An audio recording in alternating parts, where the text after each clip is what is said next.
उसके बाद क्या है, वचन पहचानो या वचन बदलो। तीसरी एक्टिविटी हमारी, इसमें से कोई भी दो एक्टिविटी आ सकती है, वचन बदलो या वचन पहचानो। अब बच्चे क्या करते हैं, सोचते ही नहीं है। एक, अब यहां पे शब्द है लड़का, दूसरा है बात। अब हमें क्या करना है, ये लड़का एक वचन है कि बहुवचन है, तो यहां पे ये एक वचन है। बात एक वचन है कि बहुवचन है, तो एक वचन है। तो हमें इसका वचन बदलना है। ऊपर क्या लिखा है, वचन बदलो। अगर ये बोलते कि वचन पहचानो, तो लड़का है एक वचन, बात है एक वचन। लेकिन कहा गया है कि वचन बदलो, तो वचन को बदलना मतलब इसका बहुवचन करना है। तो लड़का, इसका बहुवचन क्या होगा, तो कुछ बच्चे बोलते हैं लड़की, तो आपने क्या कर दिया, प्रश्न क्या था, वचन बदलो। आपने क्या कर दिया, उसका लिंग ही परिवर्तन कर दिया। तो लिंग परिवर्तन नहीं करना है, इसलिए बार बार ये प्रश्न पढ़ो।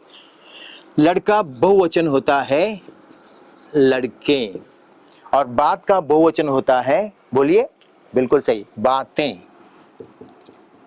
तो इस तरह से आसान आसान प्रश्न आएंगे और उसके उत्तर आप भी आसानी से अपने नॉलेज के अनुसार, जो भी आपको ज्ञान है उसके अनुसार आप लिख सकते हैं। ठीक है, तो ये हुआ लिंग। अब अगला प्रश्न है, लिंग पहचानो या बदलो। जैसे वचन पहचानो, वचन बदलो, वैसे होता है लिंग।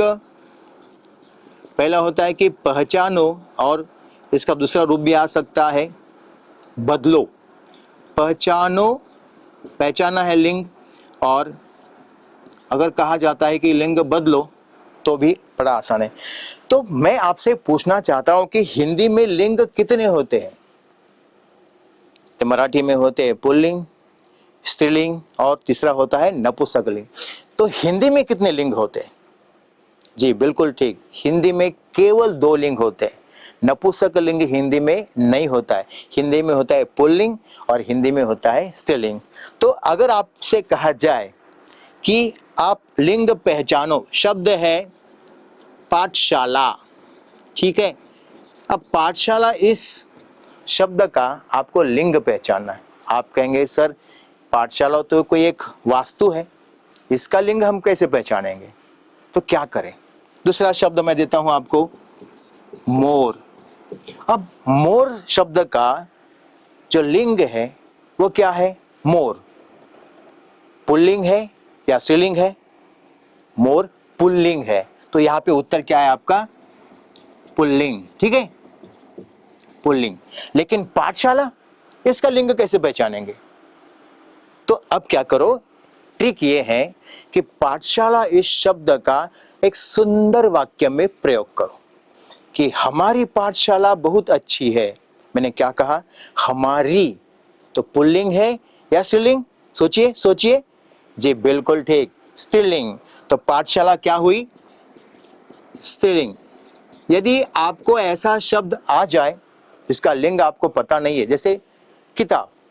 अब किताब शब्द जो है, आप इसको अपने अच्छे वाक्य में इस्तेमाल करके देखो क्या होता है। ये मेरी किताब है, ठीक है। ये अगर मेरी किताब है, मेरी, जैसे माँ, मेरी माँ, जैसे किताब मेरी, तो ये क्या हुआ, स्त्रीलिंग। तो इस तरह से इसका भी एक अंक आपको मिलेगा। कोई भी दो प्रश्न हर एक्टिविटी में आ सकते हैं। थोड़ा इसको हम अभी साफ कर देते हैं क्योंकि अगला हमको लेना है। अगर आप चाहते तो इसका स्क्रीनशॉट आप निकाल सकते हैं। अगला हमारा विषय है उपसर्ग या प्रत्यय। उपसर्ग आपने 8वीं 9वीं में पढ़ा होगा। उपसर्ग शब्द से पहले लगता है और प्रत्यय शब्द के बाद में लगता है। चलिए दोस्तों, अभी अगली कृति देखते हैं, उपसर्ग और प्रत्यय, जो आपको एक अंक दिलाएगी। तो उपसर्ग क्या होता है और प्रत्यय क्या होता है। उपसर्ग एक शब्द होता है, मुख्य शब्द, जैसा शब्द है मान। मान शब्द को यदि मैं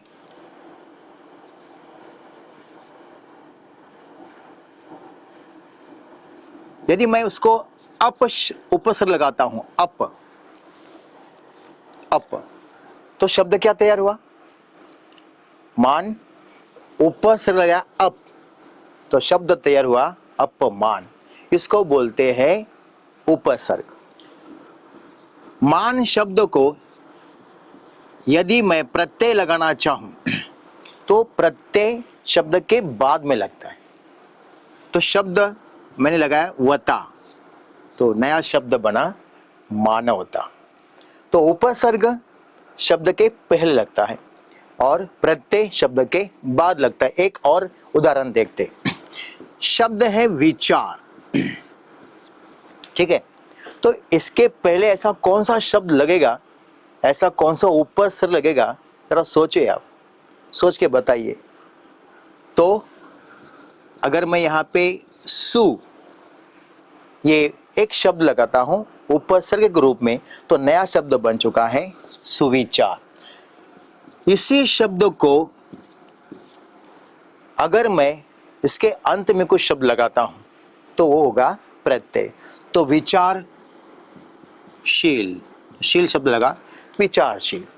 तो बड़ा आसान है, कोई भी शब्द आ जाए उसके पहले आपको कुछ शब्द लिखना है, वो होगा आपका उपसर्ग, और उसके बाद यदि पूछा जाए शब्द लिखो तो वो होगा आपका प्रत्यय। ठीक है?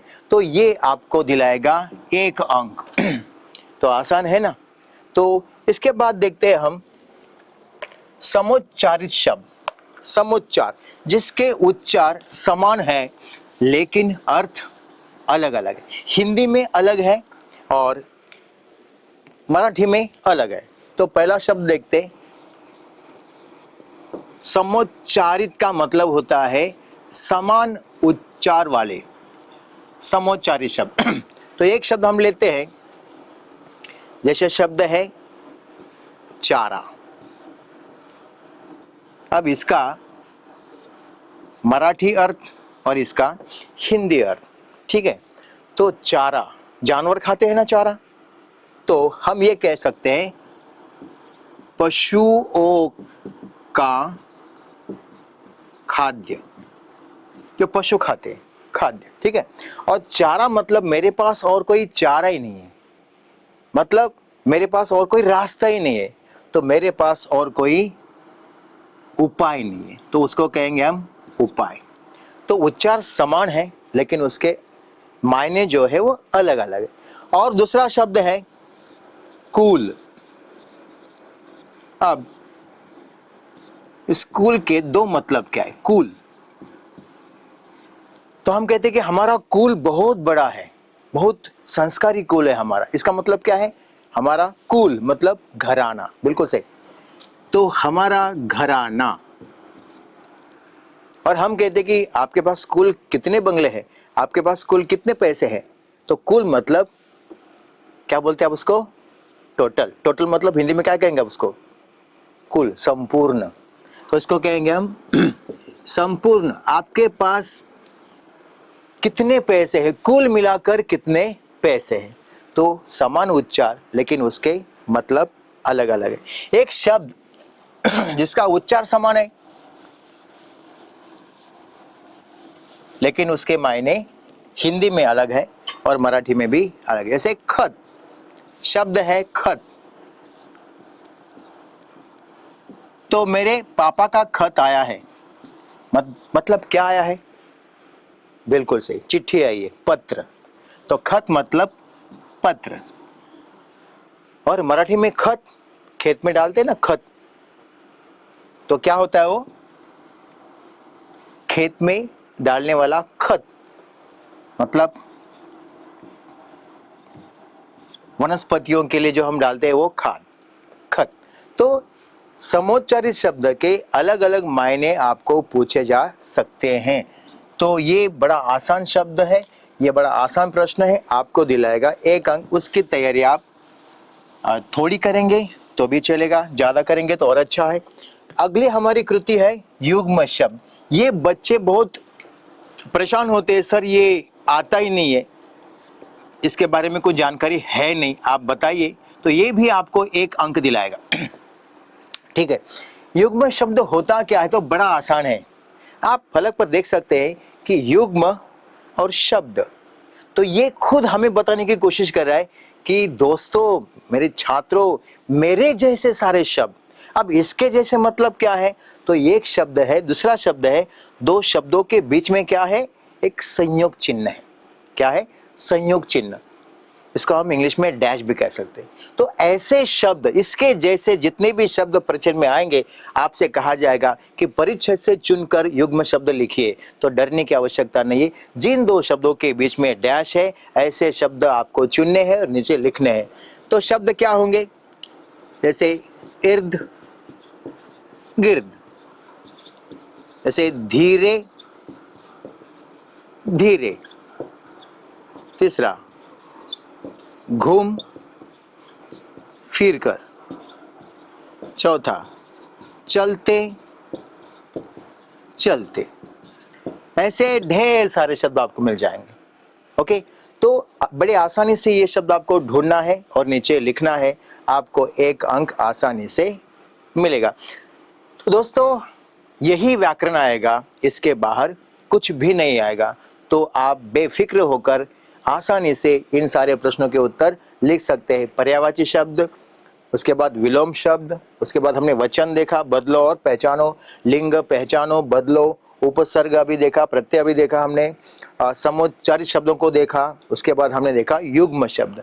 तो इसकी तैयारी कम करेंगे तो भी चलेगा, लेकिन बड़ी आसानी से ये आपको मार्क्स दिलाएंगे।